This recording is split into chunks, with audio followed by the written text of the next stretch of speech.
Hello, dear friend. If you're reading this, it means you, like me, care about what's hidden behind the pages of history textbooks. We're used to simple answers. Russia defeated Napoleon in 1812. Waterloo is the British victory. But the truth, as always, is somewhere in the middle, and it's far more voluminous and interesting than a couple of paragraphs from Wikipedia. Today, we're going to dive deep into the political intrigues of the early 19th century. We'll figure out why our army, which had just marched into Paris, suddenly missed the biggest battle of the century. We'll go from the diplomatic squabbles in Vienna to the muddy fields of Waterloo, and then explore how Russian soldiers stayed behind in France to save European stability. This will be a long journey, but a fascinating one. If you love history not as a boring list of dates, but as a living detective story, then get comfortable. And by the way, if you enjoy this format of deep analysis, subscribe to the channel and write in the comments what you think about Russia's role in the Napoleonic Wars. I bet you'll learn something today they never taught you in school. Let's go. Prologue. Why the word late annoys me. When we hear the phrase the Battle of Waterloo, most of us picture a clear image. Proud British soldiers in red coats, closed squares repelling French cavalry charges, and the timely arrival of the Prussians that decided the outcome. But where are the Russians? The same ones who burned Moscow, who drove the Grand Army along winter roads, who triumphantly entered Paris in 1814. In the public consciousness, the feeling has stuck that we basically sat it out while the Allies dealt with Bonaparte, who had returned from Elba. I've always found this version infuriating in its simplicity. Not because I'm a blind patriot, but because it contradicts basic military logic and geography. Let's think about it in a modern context. Imagine 4 countries, say the US, Britain, Germany, and Russia, agree to strike a terrorist group. They plan a massive operation. The Americans and British start the assault from one direction, while the Russian special forces and heavy artillery are set to arrive in 3 days to cut off the escape route and finish off the main forces. Suddenly, on the very first day, the enemy makes a stupid mistake, and the Americans and British catch them in a trap, complete the operation with few losses, and kill the leader. Did the Russian special forces arrive late? No. They physically couldn't get into the fight because the enemy collapsed faster than expected. But it was the threat of their arrival that made the enemy nervous and commit those fatal mistakes. This is essentially what happened in 1815. But to understand this, we need to immerse ourselves in the atmosphere of madness that gripped Europe just months before the famous battle. Part 1. The Vienna Corporate Party. How they almost came to blows over Polish sausage. So, 1814. Napoleon has been exiled to Elba, a tiny island off the coast of Italy. It seems like everyone can breathe a sigh of relief and celebrate victory. The European monarchs, who had just united against a common enemy, gather in Vienna. This wasn't just a negotiation. It was the party of the century, a grand summit to decide the fate of the continent. And here's where it gets interesting.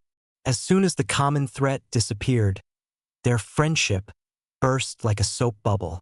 Russian Emperor Alexander I arrived in Vienna with significant leverage. His army was stationed in the heart of Europe, and he wanted his reward. He laid claim to most of the Duchy of Warsaw, intending to create a kingdom of Poland under the Russian scepter. Prussia, emboldened by its successes, wanted to take a large chunk of wealthy Saxony. Seems straightforward, right? Just split it up. But England and Austria, who always feared the strengthening of Russia, threw a major tantrum. The Austrian Chancellor Metternich, a master of intrigue, began weaving his web. The British, always advocates for the balance of power, didn't want the Russian Tsar to become the main policeman of Europe. And here's what they came up with on January 3rd, 1815, believe it or not, England, Austria, and France, yes, the defeated France that had just been occupied, signed a secret military treaty directed against Russia and Prussia. They even appointed a commander-in-chief for a potential war. It was the Austrian Field Marshal Schwarzenberg. So, my friends, the situation was dire. Former allies stood on the brink of a new internecine war. Imagine the absurdity. Russian and Prussian armies preparing to fight the Austrians and British, while the French, who had just hated everyone who defeated them, were ready to join the coalition against us, just to avoid losing Poland and Saxony. Negotiations stalled. Vienna was boiling over. It seemed like another few weeks, and Europe would be engulfed in a new bloody meat grinder, where Russians would be fighting against those for whom they had shed blood just a year earlier. A brief economic and historical note to show how serious this was. For England, controlling European ports and preventing any single power from dominating the continent was a matter of survival for its trade. For Austria, Poland was a buffer zone. For Russia, it was a matter of prestige.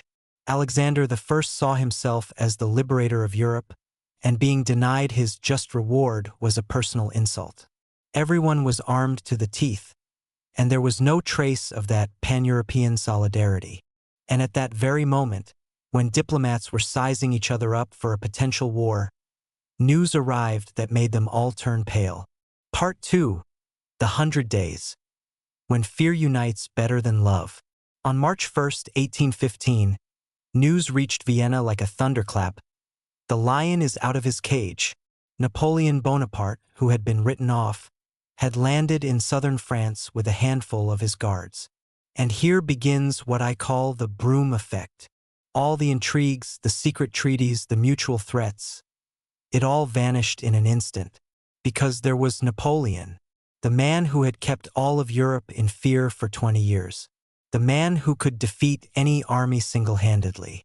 England, Austria, Russia, and Prussia instantly forgot who owed whom Saxony and Poland. Do you grasp the scale of this? Napoleon was so terrifying that they preferred to abandon their war against each other rather than give him a second chance. The 7th Anti-French Coalition was formed. But here's the catch. The armies were scattered across Europe. The British were mostly at home and in Belgium. The Prussians were nearby. The Austrians weren't far either. But where were the Russians? The Russian armies were just beginning their march back to Russia after Paris in 1814. They were hundreds, if not thousands, of kilometers from the French border. And this is where the plan comes in, which we often underestimate. Part 3. The strategy of the Russian steamroller. Why we weren't rushing. The Allies were smart. They remembered vividly how Napoleon, with a handful of soldiers in 1814, had chased their multi-thousand-strong armies across France, defeating them piecemeal. So, the plan for 1815 was simple but brilliant. No rushing. Just total suppression by mass. Imagine a giant arc on the map of France. In the north, in Belgium, were Wellington's troops, 106,000, and Blücher's Prussians, 251,000. That was the front line. But that wasn't the main force. The main force was two massive fists. The Middle Rhine Army, commanded by our renowned General Barclay de Tolly. It had 168,000 Russian bayonets and sabers. The Upper Rhine Army, commanded by the Austrian Schwarzenberg. It had 254,000 Austrians, plus reserves in Italy. What does this mean? It means that on the French border, on the German side, stood a wall of nearly 500,000 men, including the Russians, who were to begin a methodical, slow advance only after Napoleon had gotten bogged down fighting the British and Prussians in the north. This was the heavy roller strategy. Barclay de Tolly's Russian troops were meant to be the decisive argument, the force that left the enemy no room to maneuver. If Napoleon had defeated Wellington and Blücher, he would have run straight into a fresh 168,000-strong Russian army that would have simply crushed his exhausted forces. But, as they say, it looked good on paper. Part 4. Grouchy's fatal mistake and Blücher's bayonets. Napoleon, of course, was no fool. He knew that if he waited for the Russians and Austrians to cross the Rhine, he was finished. He had to strike fast. On June 15, 1815, he invaded Belgium. His plan was to tear the Allies apart, defeat the Prussians, and then turn on the British. On June 16, two battles occurred, at Ligny and at Quatre Bras. At Ligny, Napoleon soundly defeated Blücher's Prussians. The Prussians retreated but weren't destroyed. This is the crucial moment.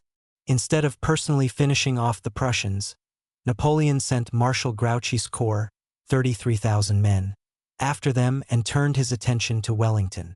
And Grouchy, what can I say about Grouchy? He's the classic example of how one man can lose a campaign. He moved like a tortoise. Instead of aggressively pursuing the retreating Prussians, he dithered, afraid to take initiative, and completely lost track of the moment. Meanwhile, Blücher, the old fox, bruised and battered from the defeat, showed iron will. He told his officers, "We are beaten, but we are not defeated." And he led his army not east, as Napoleon expected, but west, to join up with Wellington. On June 18, 1815, the moment of truth arrived. The field at Waterloo. Wellington's British troops, 68,000, took up a defensive position on a ridge. The French, 72,000, tried to break them. The battle hung in the balance. I've read many accounts of this battle. The British fought heroically. Hougoumont Farm became a meat grinder, La Haye Saint a hell on earth. But Wellington, a cold-blooded pragmatist, spent the whole battle looking east. He was waiting for the Prussians, or Grouchy. Around 4:30 p.m., columns appeared on the horizon. It was the Prussians. They had arrived on Napoleon's flank. It was a knockout blow. Napoleon was forced to throw his last reserves, the invincible Old Guard, not at finishing off the British, but at holding back the Prussians. When the Guard wavered and fled, the cry of "La Garde recule," the Guard retreats, swept the field and the French army collapsed. Conclusion: the battle was won not only, and not so much, by the British. It was won by the Prussian bayonets arriving on time, and by Grouchy's indecision that failed to prevent it. Part 5. Where were our guys? A military stroll to Paris. While all this was happening in Belgium, what were our 168,000 men under Barclay de Tolly doing? They were marching from deep within Germany towards the Rhine. Distances in the 19th century were not what they are today. An army moving 20 to 30 kilometers a day was considered a forced march. The distance from the Rhine to Waterloo was about 400 to 500 kilometers. By the time news of the offensive arrived, orders were given, and troops crossed the river. They physically couldn't make it. No way. But absence from the battlefield didn't mean idleness. The Russian army entered France in July 1815. Yes, after Napoleon had abdicated for the second time and was exiled to the island of St. Helena. But the war wasn't over. France was still simmering. There were fortresses that wouldn't surrender, royalists, Bonapartists, and chaos. The Russian corps had to take fortresses. For example, the city of Metz held out for almost a month, from June 26 to July 24. Our troops blockaded Verdun, Toul, Thionville, and other strongholds. General Chernyshev's detachment even stormed Chalons-sur-Marne, capturing a French general and cannons. Many historians call this campaign a military stroll. Why? Because compared to 1812 with Borodino and the burning of Moscow, or 1813 with Leipzig and massive losses, our soldiers here hardly fought Napoleon. They just marched, occupied territory, and restored order. But, as they say, it's better to be on a stroll with a rifle than at war without pants. Part 6. The Russian Occupation Corps. How we saved France from itself. And here begins the most interesting chapter of this story, in my opinion. What happened after Waterloo? Napoleon was gone. But what to do with France? The Bourbons, King Louis XVIII, were back in Paris. The country was ruined, divided between those who supported the emperor and those who hated the revolution. By agreement of the Allies, France was to be occupied for 3 to 5 years. Russia, as one of the main victors, provided a dedicated occupation corps. Command was entrusted to Count Mikhail Semyonovich Vorontsov. He wasn't just a general. He was a man of European stature, smart, educated, and incredibly honorable. His corps, 12 infantry and 4 cavalry elite regiments, was stationed near the town of Maubeuge in northern France. And this is where a lesson in public relations and diplomacy begins. The Russian army, which Europeans saw as barbarians who liberated Europe, showed its best side. Vorontsov imposed strict discipline regarding the local population. He banned corporal punishment in his corps. Imagine, in the Russian army of that time, this was unheard of. He harshly suppressed looting. But the most significant part is the story of the debts. The corps spent 3 years in France, from 1815 to 1818. Soldiers and officers settled in. Many made acquaintances, some borrowed from local shopkeepers, others owed money at taverns or for rent. When the order came to return to Russia, Vorontsov faced a problem. His officers owed a lot of money to the local French. And what did Vorontsov do? He didn't write reports to St. Petersburg, didn't deduct from salaries. He paid out of his own pocket. Legend has it that he had to sell one of his estates to settle the debts of his corps. This was an act of incredible nobility and generosity. The French were stunned. They expected conquerors but saw knights. This act created an image of the Russian officer as a noble, just, and honest man for decades to come. It was the best soft power influence one could imagine. Part 7. The Review at Vertus. We are here, and we are strong. But why did Russia insist on keeping its army in France if it hadn't even made it to the main battle? Because politics is the art of showing force. In late August 1815, Alexander I gathered the entire Russian army stationed in France on the plain at Vertus in Champagne. On September 10th, August 29th Old Style, a grand review took place. 150,000 men and 600 artillery pieces. Imagine this scene. The war had just ended. All of Europe was exhausted, ruined, tired. And suddenly, on this plain, perfectly dressed, well-fed, well-trained Russian regiments form up. They march in lockstep before the emperor. The cannons gleam. The horses are sweaty but perfectly aligned. This was a message. And it was addressed not only to the French. It was addressed to Austria and England, who, just months earlier, in January 1815, had been preparing to fight Russia. Alexander I was saying to them, "Look, my army is untouched by the War of 1815. I may have missed Waterloo, but I am here with 500,000 bayonets, and I can decide the fate of Europe as I see fit." This was diplomacy through the club, and it worked. Austria and England suddenly became much more accommodating. Part 8. The Holy Alliance. How the Russian Tsar invented the European Union, long before the EU. The most significant outcome of Russia's role in defeating Napoleon and shaping the post-war order wasn't participation in a specific battle, but the creation of a new world order. On September 26, 1815, on the initiative of Alexander I, the act establishing the Holy Alliance was signed. Russia, Austria, and Prussia were its members. Many historians view this alliance with skepticism, calling it reactionary. But at its core, it was the first attempt to create a system of collective security in Europe.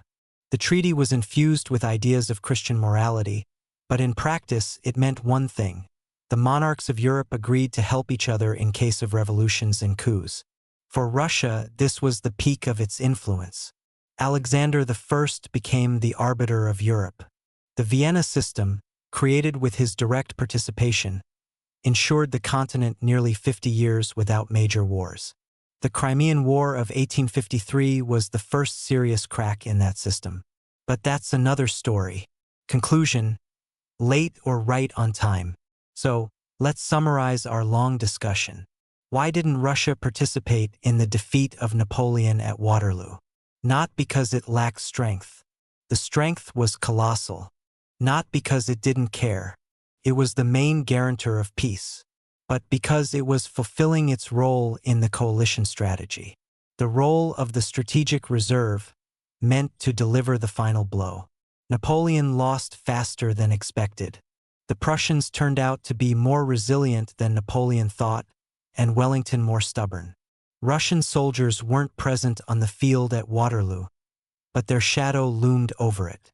The very fact that Barclay de Tolly's 168,000-strong Russian army stood to the east forced Napoleon to go all in, to take risks, and ultimately to lose. And after the battle, Russia became the main guarantor of peace, occupying part of France and establishing the Holy Alliance, which gave Europe half a century of relative calm. So, the next time someone tells you that the Russians were late for Waterloo, you can confidently retort, "We weren't late. We arrived just in time to collect the trophies, establish the peace, and show everyone who was in charge." It's just that our main battle wasn't fought on the battlefield, but on the diplomatic carpets of Vienna and on the parade ground at Vertus, where 150,000 Russian bayonets silenced even our most bitter adversaries. If you enjoyed digging into history with me, hit like and subscribe to the channel. There are many more topics ahead where familiar facts get turned upside down. Now, a question for you in the comments. Do you think if Napoleon hadn't returned from Elba, would war have broken out between Russia and its former allies over Poland? Write your opinion.